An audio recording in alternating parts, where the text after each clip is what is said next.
Assalamualaikum warahmatullahi wabarakatuh. Kembali lagi bersama saya Faruna Kusuma Wardani, NIM 18220057.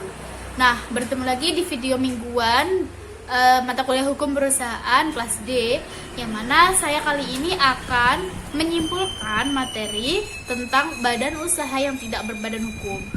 Nah, pada video minggu sebelumnya itu telah membahas apa itu badan usaha. Kan badan usaha itu ada macamnya, badan usaha yang berbadan hukum dan ada pula badan usaha yang tidak berbadan hukum.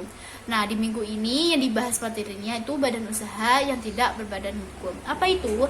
Badan usaha yang tidak berbadan hukum itu pastinya dia itu subjek hukumnya itu merupakan seorang pemodal atau pemilik usaha itu sendiri.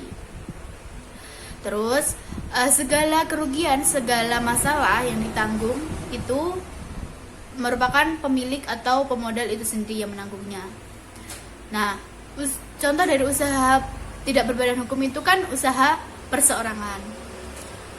Usaha perseorangan itu merupakan kegiatan usaha yang didirikan dan dijalankan oleh seorang individu. Jadi yang menjalankan, yang mendirikan itu hanya satu orang itu saja. Sehingga segala laba dan segala kerugian atau segala masalah itu ditanggung oleh orang tersebut. Nah, untuk hukum positif itu tidak ada yang mengatur secara khusus di usaha perseorangan itu. Usaha perseorangan itu contohnya juga ialah usaha dagang atau biasa disebut dengan UD. Ciri dan karakteristiknya di usaha perseorangan itu dia tuh tidak, dalam prakteknya dia tidak ada aturan khusus. Nah, segala modalnya dia lakukan sendiri. Kemudian dia juga tidak ada akta pendirian. Kemudian macam dari usaha perseorangan. Macam usaha perseorangan itu ada dua. Ada usaha perseorangan yang berizin dan ada pula usaha perseorangan yang tidak berizin.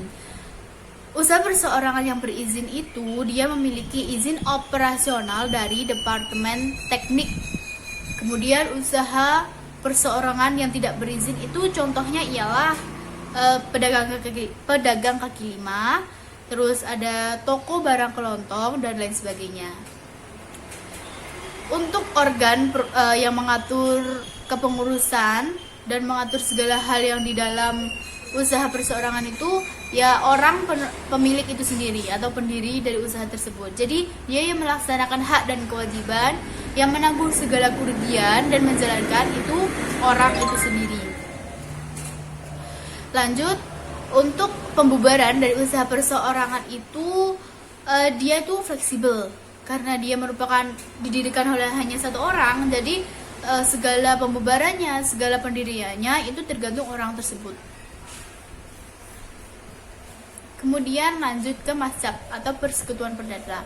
Nah, persekutuan perdata atau mazhab ini telah diatur di dalam KUH Perdata pasal 16-18 yang pada intinya menjelaskan bahwa mazhab itu merupakan persekutuan perdata yang mana itu merupakan suatu perjanjian antara dua orang atau lebih yang memasukkan sesuatu atau inbreng dan disepakati untuk menjalankan suatu kerjasama dan untuk bisa mendapatkan keuntungan bersama. Nah, ciri atau karakteristik dari mazhab itu sendiri, dia itu terdiri dari dua orang atau lebih. Kemudian modalnya itu juga ditentukan. Nah, dan yang mengatur atau segala hal yang mengatur kepengurusan itu sekutu. Jadi sekutu atau beberapa orang itu juga ikut serta dalam kepengurusan. Terdapat pula pasal-pasal lain yang menjelaskan tentang mazhab. Ada pasal 1633 KUH Perdata, ada pasal 1636 KUH Perdata, dan masih banyak lagi. Nah, kemudian lanjut ke pendirian mazhab. Mazhab didirikan itu atas dasar perjanjian. Kemudian mazhab itu berlaku atau kerjasama itu berlaku ketika perjanjian itu dibuat atau disepakati. Kemudian pembubaran mazhab. Ada beberapa hal yang dapat membubarkan mazhab itu sendiri.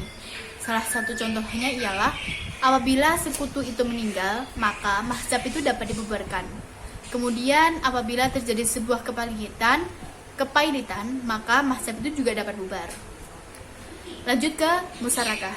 Musyarakah itu merupakan akad kerjasama di antara pemilik modal untuk menggabungkan kemitraan, kemudian nisbah pembagian hasil sesuai dengan kesepakatan. Syarat dari musyarakah itu yang pertama, tidak ada kontrak khusus, tidak ada bentuk khusus kontrak maksudnya. Salah, mohon maaf. Kemudian modal harus uang tunai atau emas atau perak dan lain sebagainya. Yang penting nilainya itu sama. Kemudian ada mitra harus kompeten dalam memberikan atau diberikan kekuasaan, dan juga partisipasi para mitra dalam pekerjaan adalah sebuah hukum dasar. Itu merupakan syarat-syarat dari musyarakah. Kemudian rukun dari musyarakah. Yang pertama itu ada ijab kabul, ya, ijab kabul antara dua orang atau lebih.